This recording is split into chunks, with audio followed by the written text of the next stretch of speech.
Hello students, in today's video we will calculate measurement of volume, measurement of mass and measurement of density, and we will have some quick recaps of class 7th as well, what we have studied in class 7th. Okay, so as we know that everything which we see in front of us and we perceive by our hand is called as matter.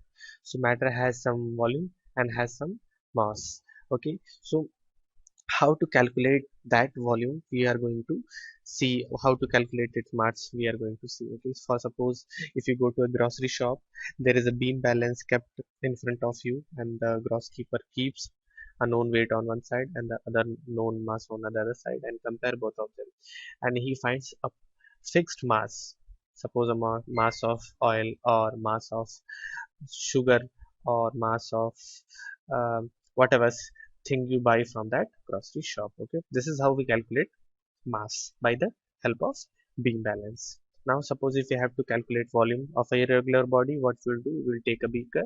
In that beaker we'll put some water and we'll take the reading, then we'll put the irregular body like stone in that beaker and the water will rise. So that rise in water is the volume of the stone, which you will seeing in front of you. We have calculated the volume of the stone, so we know the mass. Now we know the volume as well, so we can calculate density very easily. We can divide mass by volume, we will get the density of the given substance. It can be a liquid, it can be a solid. Okay, this is how we calculate density of a given body.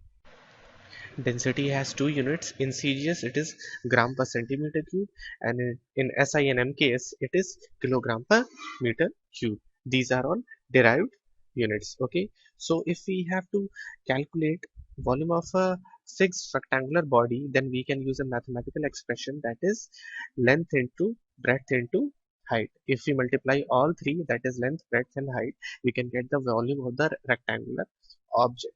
Okay, and if it is an irregular object, we will use the experiment of water displacement method, which I have explained in previously in the video. Suppose if we have only to calculate the volume of the liquid, then what we will do, we will use either a measuring cylinder or a measuring beaker or a measuring flask. We will put the liquid inside the measuring cylinder or measuring flask or the beaker, and we will note the reading. That will be the volume of the liquid. Okay, this is how we complete this session. In the next upcoming session, we will see how to calculate volume of an object with the help of Eureka can. Okay, so today's homework is complete the in-text questions given on page number 16 of your book.